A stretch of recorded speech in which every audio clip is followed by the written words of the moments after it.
የተቃቃሩ ሰዎችን በባህላዊ የዳኝነት ስርዓት ማስታረቅ ሰላምን ከማስረጽ ባለፈ የመደበኛ ፍርድ ቤቶችን ስራ የሚያቀል ስለመሆኑ በዳሞት ወይዴ ወረዳ ያነጋገርናቸው የሀገር ሽማግሌዎች ተናገሩ።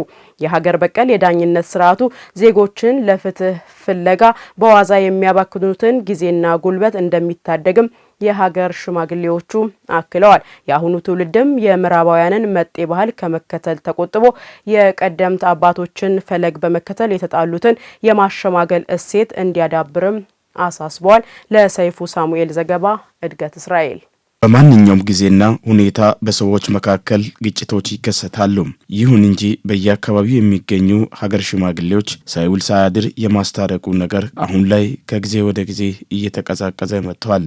በሀገር በቀል ባህል መሰረት የተጣሉትን ማስታረቅና ሰላም ማውረድ ለሁለንተናዊ እድገት ወሳኝ መሆኑን የተረዱት የሀገር ሽማግሌዎች ጥላቻን በማስወገድ እርስ በርስ ግንኙነት የማጠናከር ስራ ያከናውናሉ። ወላይታ ሀገር ብዙ ጥንታዊ ታሪካዊ ነገሮች አሉ። መታረቆች አሉ፣ ማስታረቆች አሉ። ይታረቃል ሰው፣ ጥላቻ የለም፣ ፍቅር አለ። አንድ ላይ ይበላሉ፣ አንድ ላይ ይጠጣሉ፣ ይበዳደራሉ። ያለው ነገር ሁሉ አንድ ላይ ይስማማሉ። አሁን ግን እንደዚህ ያለ ነገር ሁሉ የለም። ይሄን ጥሩ ብለን አንቀበልም። ብዙውን ጊዜ በፍርድ ቤት ያልተፈታ ነገርን ወደ ቤት ወስደው ሁለቴ ሶስቴ ተሰብስበው ወደ መጨረሻ አድርሰው አስታርቀው ወደ ፍርድ የሚመልሱ ሰዎችም አሉ። እነዛ ሰዎች ይመሰገናሉ።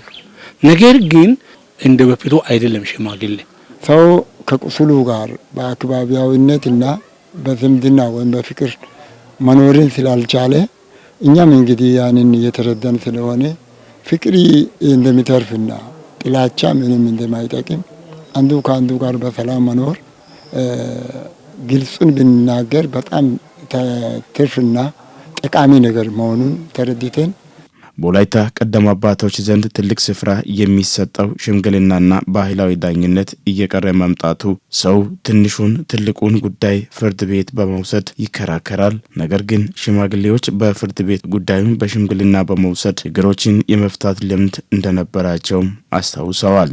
አንዱ ከአንዱ ጋር ተጣልቶ እንደዚህ ያለ ዋጋ ከፍሎ የራሱን ልማት ትቶ የራሱን ስራ ትቶ ፍርድ ቤት ጧት ማታ ከሳምንት እስከ ሳምንት ተዘዋውሮ እንዳይጨነቅ አካባቢ ላይ ያሉ ሽማግሌዎች ድሮ ከአባቶቻችን ከወረስነው መሰረት አንስተን እነሱንም ከእንግዲህ እናስታርቃለን።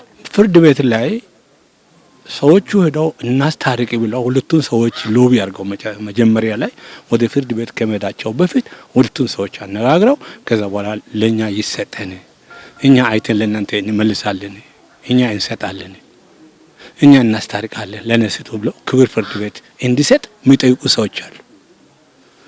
እነዛ ደግሞ ጠይቀው ካመጡ በኋላ አስታርቀው ጨርሰው ወደ ፍርድ ቤት ያቀርባሉ። ፍርድ ቤት ይሄን ሰምቶ ሁለቱን ሰዎች ጠይቆ ታርቃቸዋል? አዎ። ታርቀሻል? ታርቀሃል? አዎ። እሺ እናንተ አስታርቃቸዋል? አዎ። መዝገቡ ይዘጋል። በእንደዚህ አይነት ሁኔታ ቢለመድ የፍርድ ቤት መጨናነቅ ይቆማል።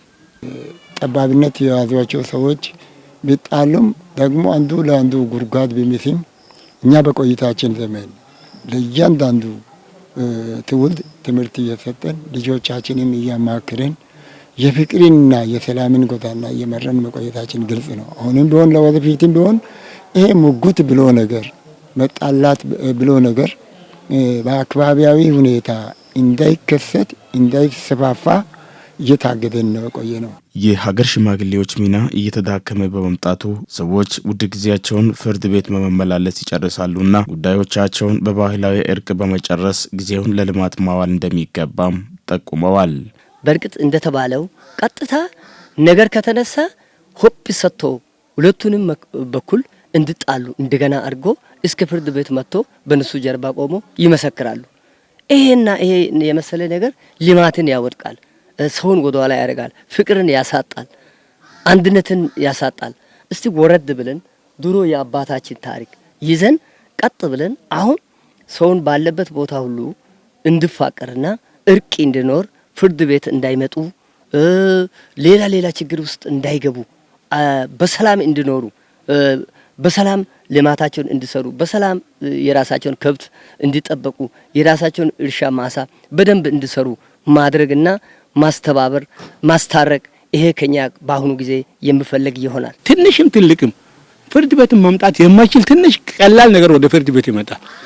ከባዱም እንኳን ነፍስ የገደለውንም አስታርቀናል። እኛ እንደዛ ያለ ተሞክሮ እያለ አሁን ትንሽ ነገርን ይዘው ወደ ፍርድ ቤት መመላለስ ፍርድ ቤትን ማጨናነቅ አለና ይሄ ባይሆንና ፍርድ ቤቱም ግንዛቤ ማስጨበጫ በየቀበሌው የሚሰጥበት ሁኔታ ቢመቻች።